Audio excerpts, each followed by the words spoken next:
السلام علیکم ورحمت الله وبرکاتو. محترم مسلمانانو ورونو، امید لرم چې ښه به وي.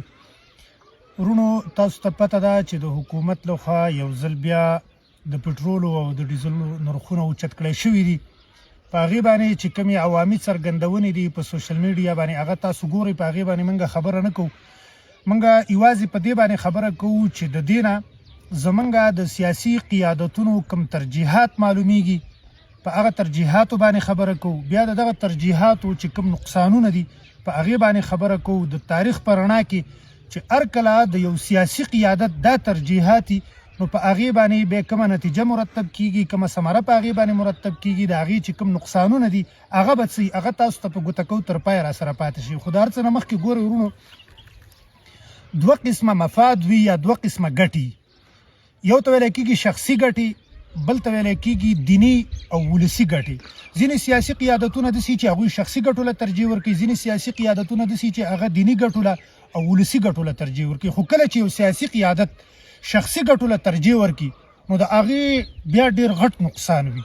او هغه زه تاسو تاریخ په رڼا کې ذکر کوم چې ګورئ کله په 10مې صدۍ نه وروسته د اسلام او د مسلمانانو په خلاف باندې کوم صلیبي جنګونه شوي وو، د هغه صلیبي جنګونو ډېر ګڼ عوامل علماو ذکر کړي. خو یو عامل د هغه صلیبي جنګونو دا و چې کوم اسلامي قیادتونه او د مسلمانانو سیاسي قیادتونه او سیاسي مشرانو هغوی به په هغه وخت کې شخصي ګټو له ترجیح ورکوله، په قامي ګټو، دیني ګټو، ولسي ګټو باندې. نو د هغې نه صلیبیانو فایده واخیستل. هغوی چې وکتل چې مسلمانان خو یوازې شخصي ګټو له ترجیح ورکوي، نو راله او د اسلام او د مسلمانانو په خلاف باندې هغوی صلیبي جنګونه شروع کړل. نن هم دا کومه قضیه د پټرولو یا د ډیزلو د نرخونو چې چلیږي په سوشل میډیا باندې، نو د دې نه موږ ته دا پته ولګېدله چې زموږ د سیاسي قیادتونو ترجیحات هغه څه دي. نو زموږ د سیاسي قیادتونو یا د سیاسي مشرانو ترجیح چې کوم ده نو هغه شخصي ګټې دي. هغوی شخصي ګټو له ترجیح ورکوي په ولسي او قوي ګټو باندې، په دیني ګټو باندې. او هغه ده چې ګوره لږ وخت مخکې چې کوم حکومت و، د هغه حکومت په خلاف باندې دا سیاسیان ټول راوتلي وو، ویل یاره مهنګایي ده، په هغه وخت کې پټرول په 150 باندې یا په 160 باندې، دا ټول خلک راوتلي وو. خلکو ته ویل موږ سره ودرېږئ، موږ سره ملګري شئ، دا ډېر غټ بوج دی، دا تاسو نشئ برداشت کولی، دا چې کوم دی نو ډېره غټه مهنګایي ده. راووتله او هغه حکومت یې ونړاو. نن هغه خلک دي چپ دي، حالانکه پټرول د 400 نه بره شوي دي، ډیزل د 500 نه بره شوي دي، خو هغه خلک نن خاموش دي. ولې؟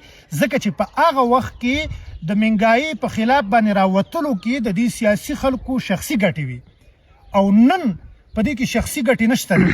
اوس که نن دوی راوځي او د دې په خلاف باندې غږ پورته کوي، نو دوی ته چې څه نه څه سیټونه میلاو شوي دي نو په هغې باندې بیرته اوبه اوړي، یعنې د دوی چې کومې شخصي ګټې دي هغه بیرته د اوبو لاندې کېږي.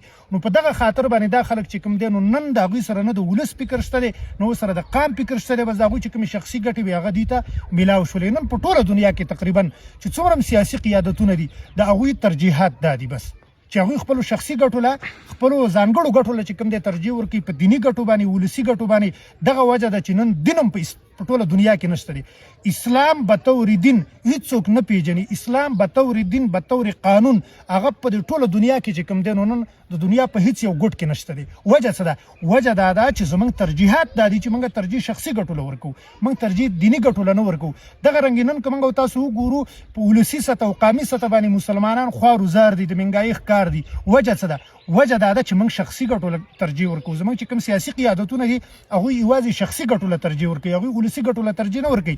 که زموږ د سیاسي قیادتونو سره چېرته د قامي، د ولسي ګټو او د دیني ګټو فکر وی، نن به مسلمانان داسې خوار وزار نه وي، نن به اسلام داسې محبوس نه وي لکه څنګه چې نن اسلام په دنیا کې محفوظ دی.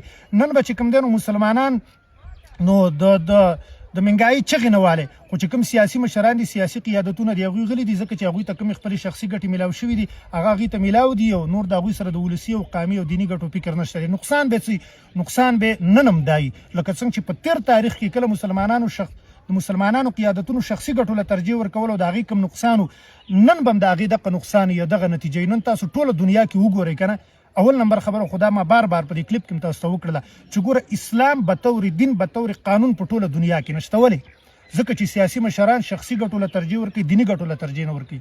او دویمه خبره دا ده چې نن تاسو وګورئ د نړۍ چې څومره کفار دي، څومره یهود او نصارا دي، هغوی چې کوم دی په مسلمانانو باندې داسې چړن راځي، مسلمانان وجني، د مسلمانانو ملکونه بمباروي، دیني مراکز بمباروي، نو د هغې وجه دا ده چې هغوی په دې باندې پوهېږي چې یاره مسلمانانو ته شخصي ګټې میلاو وي، هغوی سره د دیني ګټو، د اسلامي ګټو، د ولسي او د قامي ګټو فکر نشته دی. نو تر څو پورې چې زمونږ قیادتونه هغه صالح شوي نه وي، هغوی دې ته فکر نه وي راړولی چې موږ له څه پکار دي. موږ له شخصي ګټو له ترجیح ورکول نه دي پکار، بلکې ولسي ګټو له او دیني ګټو له ترجیح ورکول پکار دي. تر هغې پورې به چې کوم دی نو مسلمان قیادتونه د مسلمانانو او د مسلمانانو ملکونه چې دي دغه شانې به غلامان وي او دغه شانې به چې کوم دی نو د اسلام نه محروم وي.